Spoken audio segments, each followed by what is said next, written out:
Okay, so we've been through the ECG tracing at the top of this illustration.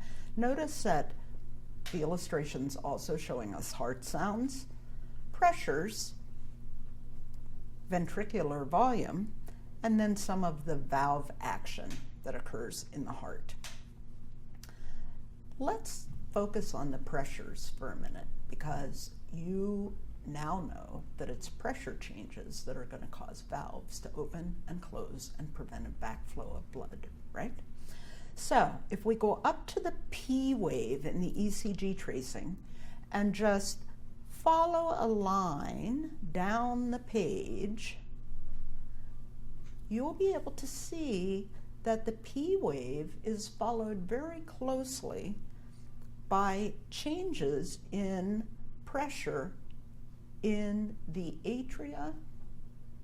Yeah, you see it? Mm-hmm. So you see that little bump in atrial pressure, which we're calling atrial systole. Have you heard that word before, systole? Mia? We hear it when you talk about blood pressure, like systolic blood pressure. And what do you think systole refers to? Maybe contraction? Yes. So anytime you see systole, like systolic blood pressure, it's the pressure that's created by ventricles contracting. Here we're looking at atrial systole, and so what we're thinking about is that period when the atria are contracting, okay? And so you see that atrial systole creates a little bump in atrial pressure. Why do you think it's just a small bump? Remember anything about the thickness of the atrial walls? No. Well, they're thinner and they can't push as much out as the ventricles can. Right, so they're thinner, which means when the atrial walls contract, they don't generate as much force as we'll see the ventricular walls are going to generate, right? Mm-hmm. Cool. Okay, so we see atrial systole happening, and then notice that the atria kind of relax, and pressure stays kind of low in the atria after that, right?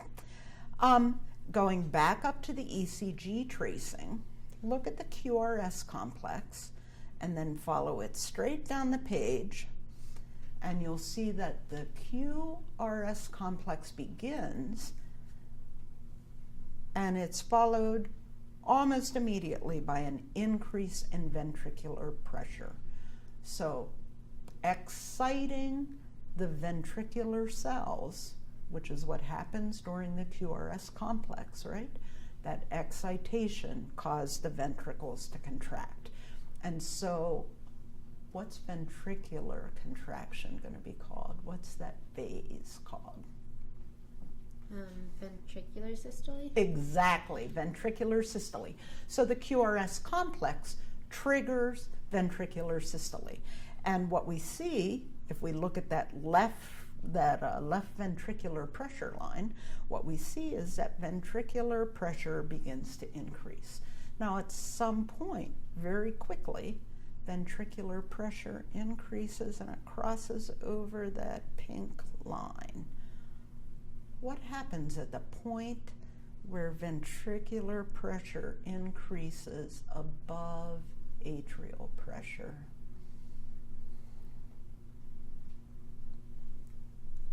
Would that be when there's the closing of the AV valves? Exactly.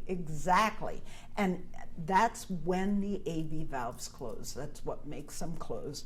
And in this picture, we're looking specifically at the pressure in the left ventricle and the left atrium.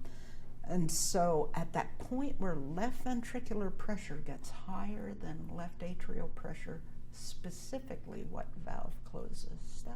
The mitral valve? The mitral valve closes, right. But then pressure continues to rise in the left ventricle because the ventricle is still contracting, right? Mm-hmm. And if you follow that pressure line upward, you'll see that eventually pressure in the left ventricle becomes higher than pressure in the green line, which is representing pressure in the aorta.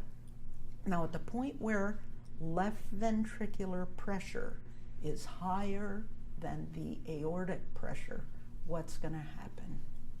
Andre? aortic semilunar valve opens?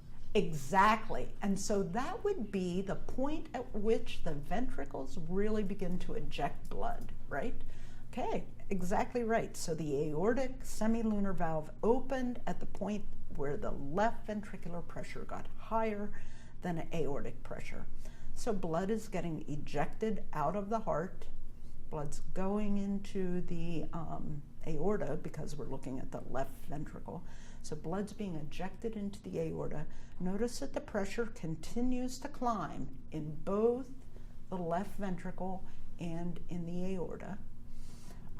Left ventricular pressure is continuing to climb because the left ventricle is continuing to contract, right? Even though the valve is opening, the ventricle is still contracting and pushing on the blood that's present there. Pressure in the aorta is increasing during this phase because the left ventricle is pushing blood out into the aorta. So, as more blood gets ejected into the aorta, the blood pressure will increase. Okay, but what happens in the heart is we have contract, contract, relax, right?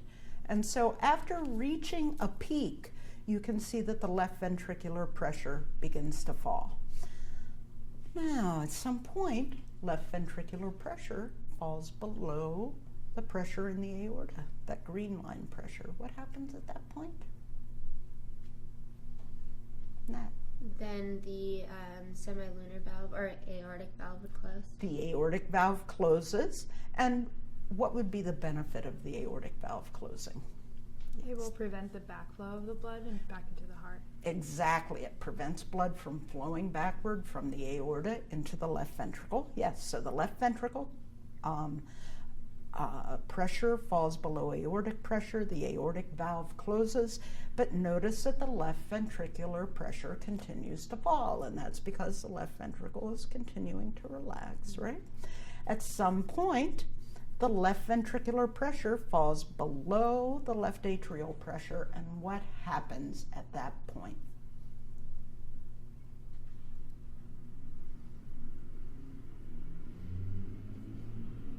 Is that when the AV valves open back up? Exactly. That's exactly when the AV valves open. And so the ventricles will be able to start filling with blood so that they're ready to pump again during the next heartbeat. Excellent. Great. Now, if we wanted to continue on down the page, one of the things that we really do need to think about is ventricular volume, because the whole point of the heart beating is that we want to eject blood into the systemic or the pulmonic circulations, right? And so if you'll notice in this illustration, what you can see is that they're showing you ventricular volume, and you can see that ventricular volume is fairly high at the beginning of the graph. And you know from looking at the pressure curves that are represented up above the ventricular volume, you know that at the beginning of the graph, we're in a period of atrial relaxation, ventricular relaxation, right? So pressures are low everywhere. That's a period of time when the ventricles are filling with blood, and so ventricular volume is pretty high. Notice atrial systole. If you look at what happens to ventricular volume during atrial systole, what do you see, Andre? Oh, it still continues to increase. Yeah, but it doesn't increase in a whole lot, right? But there's a slight increase in ventricular volume. So when the atria contract, they do push just a little bit more blood into the ventricles, right? Then the atria relax, and we're getting ready for ventricular systole. When the ventricles actually contract, you see ventricular pressure going up, right? Notice what's happening to ventricular volume. Then it decreases. Yes, it decreases. So during ventricular systole, while the ventricles are ejecting blood, ventricular volume falls. Exactly what you would think, right?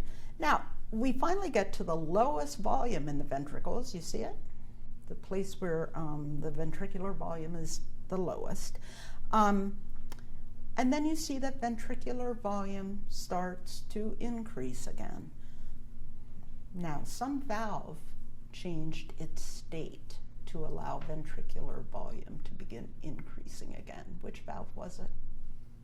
The AV valves. Exactly. When the AV valves open, blood begins to passively flow from the atria into the ventricles once again, right? So, I know that we talked about systole and said that that's the contraction event of the heart. What's the relaxation phase called? Mia?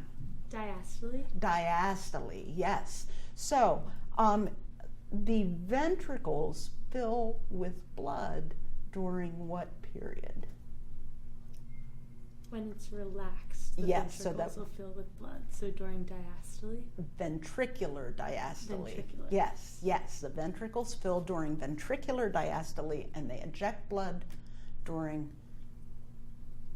ventricular systole.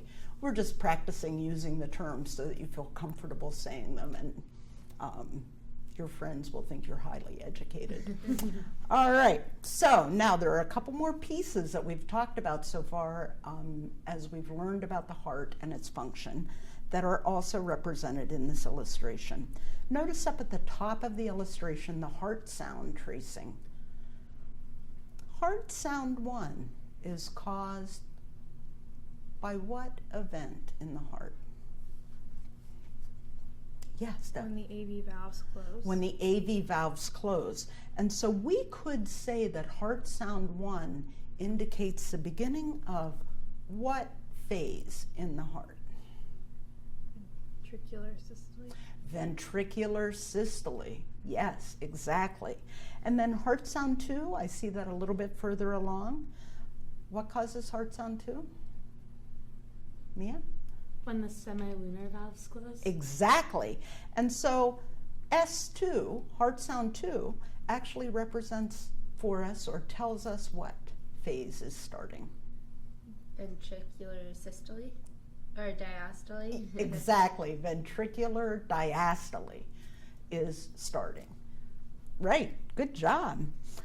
I think we've pretty much covered all of the cardiac cycle. What you will all have to do is review it a couple of times just so heart function really starts to make sense.